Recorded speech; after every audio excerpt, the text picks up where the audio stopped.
प्रिय विद्यार्थियों, आप सभी का स्वागत है। हम विद्या वर्ष कला के प्रथम प्रश्न पत्र के अंतर्गत कवि भूषण के पदों का अध्ययन कर रहे हैं। बच्चों, कवि भूषण रीति काल में वीरता और राष्ट्रीय चेतना का शंखनाद फूंकने वाले ओज गुण के प्रमुख कवि माने जाते हैं। आलंकारिक निरूपण के साथ साथ भूषण ने छत्रपति शिवाजी की वीरता, दान, युद्धों, हिंदू रक्षक नीति, राष्ट्र धर्म रक्षा तथा मातृभूमि प्रेम को ओजस्वी वाणी में अपने काव्यों में उतारा है।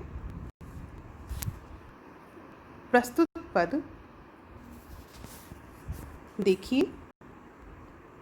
देखत ऊंचाई उघरत पाग, सूधी राह घौसहू में चढ़े, तेजो साहस निकेत हैं। शिवाजी हुकुम तेरो पाए, पैदलन सल हेरी, पर नालो तेवे जीते जनु खेत है। सावन भादो को भारी, कुहू को अंधियारी चढ़ी, दुग्ग पर जात मावली दल सचेत है। भूषण भनत ताकी बात पे विचारी तेरे, प्रताप रवि की उजियारी गढ़ लेत है।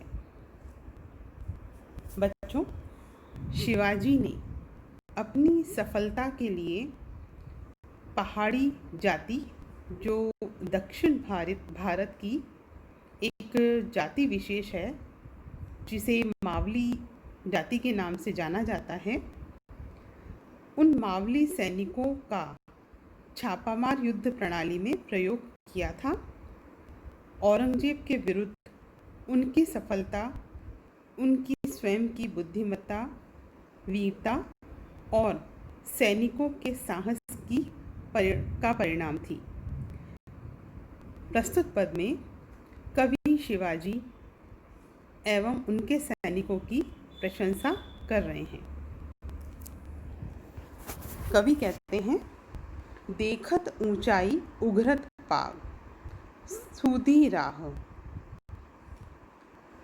कवि महाराष्ट्र की विषम ऊंची पहाड़ियों में भी शिवाजी और उनकी सेना के साहस की प्रशंसा करते हुए लिखते हैं कि महाराष्ट्र की ऊंची ऊंची पहाड़ियों को देखकर जहां देखने वाले के सिर की पाग अर्थात पगड़ी नीचे गिर जाती है और दिन में पहाड़ी के निवासी सूधी राह अर्थात सीधे रास्ते से अपने बड़े ही साहसपूर्वक अपने घर पहुंच पाते हैं। घौंसों में चढ़े तेजो साहस निकेत है। कवि कहते हैं कि हे वीर शिवाजी, उन्हीं ऊंची ऊंची पहाड़ियों और उनमें बहने वाले परनालों अर्थात पानी के बड़े बड़े नदी नालों को तुम्हारा आदेश पाकर तुम्हारे सैनिक बड़ी ही आसानी से पार कर जाते हैं, मानो उन्होंने कोई छोटा मोटा खेत ही पार किया हो। इन पंक्तियों में कवि भूषण दुर्गम स्थितियों और दुर्गम रास्तों में शिवाजी का आदेश पाकर सैनिकों द्वारा पल भर में ही दुर्गम रास्तों को पार करना और उन नदी नालों को पार कर अपने गंतव्य पे पहुंचने का वर्णन किया है कि जैसे ही शिवाजी का हुक्म मिलता है, उनके सैनिक साहसपूर्वक बड़ी बड़ी पहाड़ियों पर भी आसानी से चढ़ जाते हैं। आगे कवि कहते हैं, सावन भादो को भारी कुहू को अंधियारी चढ़े, दुग्ग पर जात मावली दल सचेत है। सावन और भादों के महीनों की काली अंधेरी रातों में जब चारों तरफ अंधकार छा जाता है, मेघ घनघोर वर्षा करते हैं, उस समय भी, इतने अंधकार में भी शिवाजी के आदेश की पालना करते हुए पहाड़ी मावली जाति के सैनिकों की टोलियां बड़ी ही सचेत होकर सजगता पूर्वक दुर्ग पर चढ़ जाती है, जो कि बहुत ही विषम कार्य है। भूनत भूषण भनत ताकी बात पे विचारी तेरे, प्रताप रवि की उजियारी गढ़ लेत है। कवि भूषण कहते हैं कि हे शिवाजी, तुम्हारे वीर सैनिक तुम्हारी आज्ञा का पालन कर रात को दुर्ग पर चढ़ जाते हैं और सुबह होते होते वे शत्रु सेना के चुंगल में फंसे हुए दुर्ग को आसानी से अपने अधिकार में कर लेते हैं, क्योंकि प्रताप रवि की उजियारी गढ़ लेते हैं। शिवाजी के प्रताप रूपी सूर्य का उजाला उन सैनिकों को साहस और हौसला प्रदान करता है, अर्थात शिवाजी का कीर्ति सूर्य ही सैनिकों के लिए मार्गदर्शन का कार्य करता है। शिवाजी की छत्र छाया में शिवाजी के साथ ये सैनिक पल भर में ही अपने शत्रुओं पर विजय प्राप्त कर लेते हैं। इन पंक्तियों में शिवाजी की वीरता के साथ उनके बुद्धि कौशल की प्रशंसा की गई है। महाराष्ट्र की विषम पहाड़ी परिस्थितियों में पहाड़ी जाति के सैनिक ही सफल हो सकते हैं, इसका संकेत इन पंक्तियों में दिया गया है। महाराष्ट्र के भौगोलिक पहाड़ी जीवन की झांकी भी देखने को मिलती है। पर वालो तेवे जीते जनु खेत है, पंक्ति में उत्प्रेक्षा अलंकार है और प्रताप रवि में रूपक अलंकार है। साहित्यिक ब्रजभाषा और ओज गुण की क्रियान्विति सुंदर दिखाई दे रही है। अगला पद देखिए। कामिनी कंतसो जामिनी चंदसो, दामिनी पावस मेघ घटासो, कीर्ति दानसो सूरति ज्ञानसो, प्रीति बड़ी सन्मान महासो, भूषण भूषण सो तरुणी, नलिनी नवपूषण देव प्रभासो, जाहिर चारी हूँ और जहान लसे, हिंदुवान खुमान सिवासो। बच्चों, रीतिकालीन दरबारी संस्कृति में राज प्रशस्ति ही कवियों का मुख्य उद्देश्य बन गया था।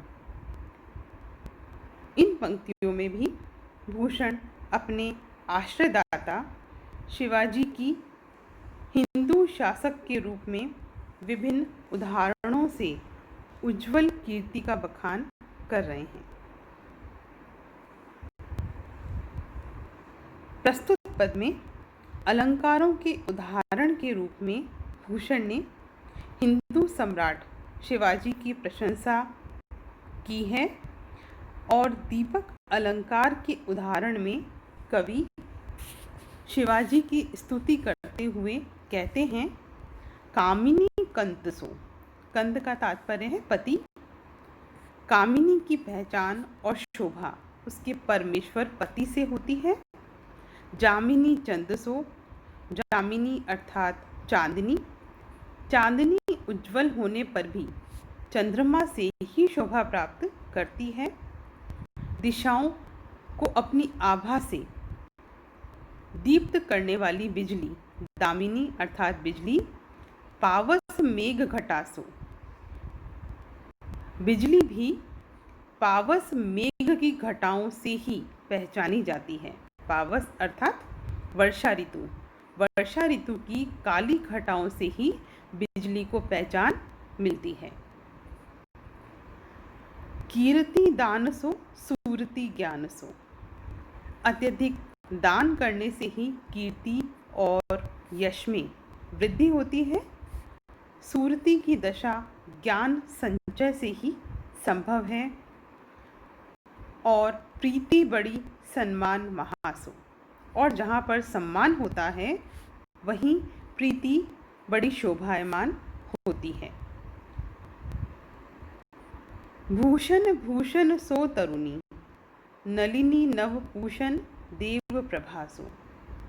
कवि भूषण कहते हैं कि इसी प्रकार भूषण भूषण सो तरुणी, तरुणी का तात्पर्य है नवयुवती, और प्रथम भूषण का तात्पर्य है आभूषण। यहाँ पर बच्चों भूषण भूषण, एक भूषण कवि भूषण के लिए आया है और दूसरा भूषण आभूषण के लिए। कवि भूषण कहते हैं कि इसी प्रकार नवयुवती सुंदर होने पर भी आभूषणों से ही आकर्षक लगती है। नलिनी नव पूषण देव प्रभासो, और नलिनी अर्थात कमलिनी, देव पूषण, पूषण का तात्पर्य है सूर्य। कमलिनी सूर्य देव की प्रभा से ही खिल पाती है। जाहिर चारी हूँ और जहान लसे, हिंदुवान खुमान सिवासो। कवि भूषण कहते हैं कि उसी प्रकार जगत की चारों दिशाओं तक हिंदू सम्राट शिवाजी की शोभा और कीर्ति फैली हुई है। जाहिर चारी हूँ और जहान लसे, हिंदुवान खुमान सिवासो, अर्थात जगत की चारों दिशाओं में हिंदू सम्राट शिवाजी की शोभा और कीर्ति फैली हुई है, अर्थात चारों दिशाएं और यह जगत हिंदूपति शिवाजी से ही शोभायमान हो रहा है। बच्चों, दरबारी संस्कृति के अनुकूल कवि ने शिवाजी की यशोगाथा का वर्णन इन पंक्तियों में किया है। वीर रस की आकर्षक व्यंजना इन पंक्तियों में हुई है। ओज गुण और ब्रज भाषा की ओजस्विता को सहज ही देखा जा सकता है। विभिन्न कारकों और उदाहरणों से आश्रयदाता शिवाजी की प्रशस्ति में दीपक अलंकार का प्रयोग किया गया है। वर्णनात्मक आलंकारिक शैली का प्रयोग किया गया है। धन्यवाद।